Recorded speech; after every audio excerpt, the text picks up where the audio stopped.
இந்த வீடியோவில் நம்ம என்ன பார்க்க போகிறோம்னா கடகராசிக்காரர்களுக்கு மே 2026 எத்தகைய ஒரு மாதமாக பலாபலன்கள் நிறைந்த ஒரு மாதமாக இருக்க போகுதுன்னு பார்க்க போகிறோம். சயின்டிஃபிக் வேதிக் அஸ்ட்ராலஜி முறையில் எந்த விதத்திலும் மிகைப்படுத்தாமல் பரிகாரங்கள் அது மாதிரி மூடநம்பிக்கையில் போகாமல் உள்ளது உள்ளவாறு எப்படி ஒரு கிரகம் ஒரு மாதிரியான இடத்துல சஞ்சரிக்கும் பொழுது பயிற்சி பெறும் பொழுது எது மாதிரி தாக்கத்தை கடகராசிக்காரர்களுக்கு 2026 மே மாதம் கொடுக்க போகிறது அப்படிங்கிறத துல்லியமாக மிகைப்படுத்தாமல் இந்த வீடியோவில் நம்ம பார்க்க போகிறோம்.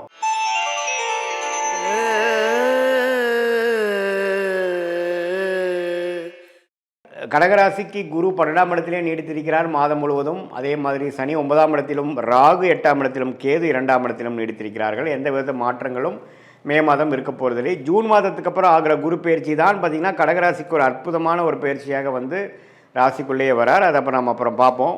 பட் இந்த மே மாதம் பொறுத்த வரைக்கும் பார்த்திங்கன்னா 12ஆம் இடத்துல குரு இருந்தாலும் வரக்கூடிய ராசிக்குள்ளே வரக்கூடிய பயிற்சிக்கு வேணுங்கிற சில ஃபவுண்டேஷன் விஷயங்களை செய்வாருங்கிறத நம்ம மறந்துடக்கூடாது. ஸோ அடுத்த ஒரு கட்ட நடவடிக்கை நல்ல முன்னேற்றம் அது மாதிரி சில விஷயத்துக்கு வேணுங்கிற அடிப்படையான சில விஷயத்தை கொடுக்கக்கூடிய ஒரு அற்புதமான மாதமாக கடகராசிக்காரர்களுக்கு 2026 மே மாதம் வருகிறது. குறிப்பாக சொல்ல போனால் முதல் 2 வாரம் வந்து ஃபஸ்ட் ஆஃப் மே மாதம் வந்து செவ்வாய்ங்கிற ராஜயோகாதிபதி சனியோடு சேர்ந்துருக்கிறது கொஞ்சம் தவறு. ஆனால் 3rd and 4th week second of May மாதம் பாருங்கள், செவ்வாய்ங்கிற ஒரு 10ஆம் இடத்துல திக்பலம் பெறுகிறார். அதாவது நல்லா 10ஆம் இடத்துக்கு வந்து வரும்பொழுது அருமையான விஷயம். அவரோட வீட்டுக்கு அவரே வரார். ஸோ ராசிக்கு 10ஆம் இடத்துல வருவது வந்து ராஜயோகாதிபதி வருவது தொழிலில் முன்னேற்றம் நல்லாவே வந்து வாழ்க்கையில் என்னென்ன செய்யணும்னு நம்ம ட்ரை பண்ணோமோ அதெல்லாம் கிடைக்கக்கூடிய அமைப்பு இருக்குது. அதே சமயத்தில் சுக்கிரன் 11ஆம் இடத்துல லாபஸ்தானாதிபதி 11லே இருக்கிறார். மாதத்தின் செகண்ட் ஆஃப் பார்த்திங்கன்னா 12ஆம் இடத்துக்குள்ள வந்து குருவோட சேர்றார். ஸோ அதெல்லாம் பார்த்திங்கன்னா சுப விரயங்கள் செய்யக்கூடிய அமைப்பு, பண வரவுகள் நிறையா வரக்கூடிய அமைப்பு, வெளிநாடு பிரயாணங்கள், குடுக்கல் வாங்கல நல்ல விஷயங்கள், இம்போர்ட் எக்ஸ்போர்ட் அப்படிங்கிற மாதிரி பல நற்செய்திகள் வரக்கூடிய ஒரு அற்புதமான செகண்ட் ஆஃப் மே மாதமாக கடகராசிக்காரர்களுக்கு 2026 உண்டு, மே மாதம் உண்டு. அதே மாதிரி சூரியனும் பார்த்திங்கன்னா 10ஆம் இடத்துல இருக்கிறது அருமை. ஸோ மே மாதம் நம்ம என்ன எதிர்பார்க்கலாங்க சாமி, ஒரே வார்த்தையில் சொல்லுங்கன்னா முன்னேற்றத்தை எதிர்பார்க்கலாம். தொழிலில் மேன்மை, வேலையில் முன்னேற்றம், ப்ரொமோஷன் எதிர்பார்க்குறவங்களுக்கு கிடைக்கும். அதே சமயத்தில் நல்ல ஒரு அபிவிருத்தி, நல்ல சேஞ்சு, ஒரு ஜாப்லேருந்து இன்னொரு ஜாப் மாறுறது, மாணவர்களுக்கு நல்ல ஒரு ஃபோக்கஸு, நல்ல ஒரு ரிசல்ட்ஸு. அதே சமயத்தில் விளையாட்டுத்துறையில் இருக்கிறவங்களுக்கு நல்ல ஒரு அமைப்பு, மருத்துவத்துறையில் இருக்கிறவங்களுக்கு நல்ல பெனிஃபிட்ஸு, ரெகக்னிஷனு, மீடியா துறையில் இருக்கிறவங்களுக்கு நல்ல அமைப்பு, வெளிநாடு தொடர்பு இருக்கிறவங்களுக்கு நல்ல ஒரு கான்ட்ராக்ட், நல்ல ஒரு ப்ராஜெக்ட். அது மாதிரி கடகராசிக்காரர்களுக்கு இதுவரைக்கும் ராகு 8லேருந்து கேது 2லேருந்து ஒரு மாதிரி அப்ஸ் அண்ட் டவுன்ஸ் போயிட்டுருந்து. குறிப்பாக ஃபஸ்ட் ஆஃபுமே பார்த்திங்கன்னா ராஜயோகாதிபதி செவ்வாய் 9ஆம் இடத்துலேருந்து அப்பா விஷயங்கள் பூர்வீக விஷயத்தில் சில பாதிப்புகளை கொடுத்துட்டு இருந்தது. மே 2nd வீக்கிலிருந்து பார்த்திங்கன்னா நல்ல மாற்றங்களை கொடுத்து அடுத்த வரக்கூடிய குரு பயிற்சிக்கு ஒரு அற்புதமான ஃபவுண்டேஷன் பிளாட்ஃபார்மை கொடுக்கக்கூடிய ஒரு மாதமாக மே 2026 வருகிறதுங்கிறது நம்ம தெரிஞ்சுக்கணும்.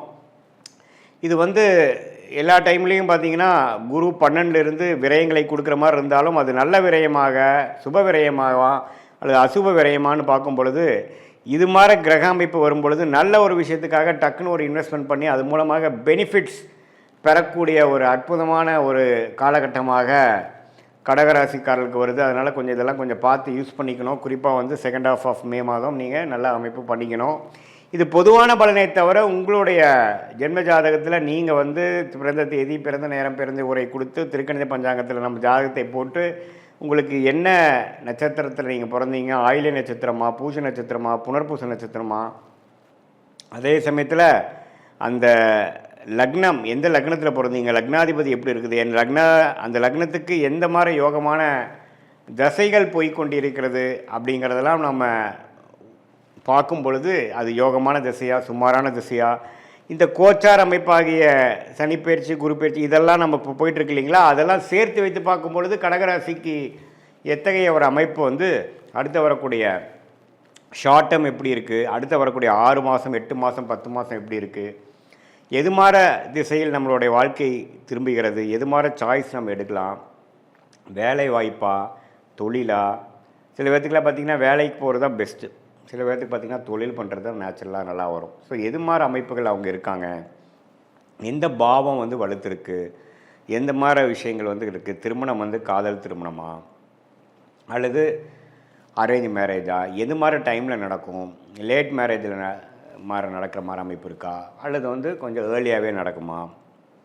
சில பேர்த்துக்குலாம் பார்த்திங்கன்னா வெளிநாடு அமைப்புகள் நிறையா இருக்குது. சில பேர்த்துக்கு பார்த்திங்கன்னா உள்நாட்டிலே ஜெயிக்கக்கூடிய அமைப்புகள் கண்டிப்பாக இருக்குது. ஸோ இதில் வந்து எது மாதிரி விஷயங்கள் அப்படிங்கிறத நீங்கள் பார்த்து அதுக்கு தகுந்த மாதிரி சயின்டிஃபிக் வேதிக் அஸ்ட்ராலஜி முறையில் நீங்கள் எது மாதிரி அமைப்பை கொடுக்குதுங்கிறத பார்த்து நீங்கள் முடிவெடுக்கிற மாதிரி இருந்ததுன்னா ஒரு அற்புதமான ஒரு முடிவுகள், தேவையற்ற நீங்கள் வந்து நமக்கு மனசில் என்ன தோணுதோ அதை செய்யாமல் நமக்கு எந்த விஷயங்கள் காத்து இருக்கிறது, நம்மளுடைய பிராப்தம் என்ன, நம்மளுடைய கர்மா என்ன அப்படிங்கிறத துல்லியமாக மிகைப்படுத்தாமல் இப்படி பண்ணால் பரிகாரம் பண்ணால் சரியாருங்கிற மாதிரி மூட நம்பிக்கைலாம் போகாமல் என்ன காட்டுதுங்கிறத மட்டும் நம்ம சயின்டிஃபிக்காக தெரிஞ்சு கொண்டு அதுக்கு தகுந்த மாதிரி வாழ்க்கை முடிவுகளை வந்து நீங்கள் வந்து கரெக்டாக எடுத்து அதுக்கு தகுந்த மாதிரி நீங்கள் தேவையற்ற பண விரயங்கள், தேவையற்ற சமய விரயங்களை தவிர்த்து அதுக்கு தகுந்த மாதிரி துறைகளில் போய் அதுக்கு தகுந்த மாதிரி படிப்பை செய்து அந்த காலகட்டம் வருவது வரைக்கும் பொறுமையாக இருந்து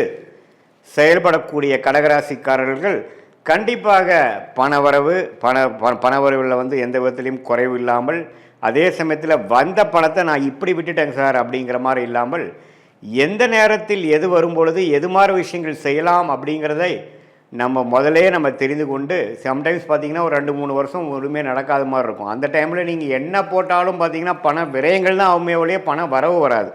ஸோ அந்த நேரத்துலலாம் கொஞ்சம் அடக்கி வச்சுட்டு சில நேரத்தில் நீங்கள் ரொம்ப வேகமாக போனீங்கன்னா நல்லா நடக்கும். எந்த நேரங்கள் வந்து நமக்கு அருமையான நேரங்களை தெரிந்து கொண்டு அதுக்கு தகுந்த மாதிரி நம்மளுடைய லைஃப் சிச்சுவேஷனை அமைத்து கொண்டு நம்ம முயற்சிகளை வந்து பிளான் பண்ணோம்னா தேவையற்ற சமய விரயங்கள், தேவையற்ற பண விரயங்களை தவிர்த்து நம்மளுடைய வாழ்க்கையோட குறிக்கோள் என்ன, எது மாதிரி விஷயத்தை நம்ம நோக்கிறோம், எந்த மாதிரி ரிலேஷன்ஷிப் நமக்கு வேணும், எந்த மாதிரி ப்ரொஃபஷன் நமக்கு வேணும், எது மாதிரி ஃபினான்ஷியல் கோல் நமக்கு இருக்குங்கிறதெல்லாம் தெரிந்து அதே சமயத்தில் நம்மளுடைய 12 பாவமும் நம்ம ஜாதகத்தில் குடும்பமாக இருந்தாலும் சரி, தனமாக இருந்தாலும் சரி, சொத்து விஷயமாக இருந்தாலும் சரி, கடன், நோய், எதிரி, வம்பு வழக்காக இருந்தாலும் நம்ம ஜாதகத்தில் எப்படி காட்டுது, எந்த நேரத்தில் எது விஷயத்தில் நம்ம ஜாக்கிரதையாக இருக்கணும் அப்படிங்கிற விஷயத்தெல்லாம் நம்ம கவனமாக பார்த்து அதுக்கு தகுந்த மாதிரி நம்மளுடைய முன் எச்சரிக்கையோட முன் யோசனையோடு நம்மளுடைய வாழ்க்கை முயற்சிகளையும் வாழ்க்கை செயல்பாடுகளையும் நம்ம செய்யும் பொழுது என்னென்னா எப்படி ஒரு கூகுள் மேப் வந்து ஒரு மனிதனுக்கு ஒரு இடத்த விட்டு ஒரு இடம் போகும்பொழுது அது எப்படி வழிகாட்டுகிறதோ, எவ்வளோ கிலோமீட்டர் போகணும், எந்த இடத்துல திரும்பணும், எந்த மாதிரி இடத்துல டிராஃபிக் அதிகமாக இருக்குங்கிற மாதிரி விஷயங்களை தெரிந்து அதுக்கு தகுந்த மாதிரி நம்ம ட்ரிப்பை பிளான் பண்ணி நம்ம போகும் இடத்த போய் சேர்றோமோ அதே மாதிரி இந்திய வேத ஜோதிட அடிப்படையான சயின்டிஃபிக் வேதிக் அஸ்ட்ராலஜி முறையில் பார்த்திங்கன்னா துல்லியமான ஒரு நம்மளோட கர்மா பாத் என்ன அப்படின்னு தெரிஞ்சிட்டோம்னா அதுக்கு தகுந்த மாதிரி நம்மளுடைய ஆக்டிவிட்டீஸை அலைன் பண்ணிட்டோம்னா கண்டிப்பாக தேவையற்ற விரயங்களும் தேவையற்ற மன சங்கடங்களை அவாய்ட் பண்ணி தவிர்த்து வாழ்க்கையில் எளிதில் வெற்றி பெற முடியும் என்று சொல்ல விரும்புகிறேன். மீண்டும் மற்றொரு காணொளியில் சந்திப்போம். நன்றி, வணக்கம்.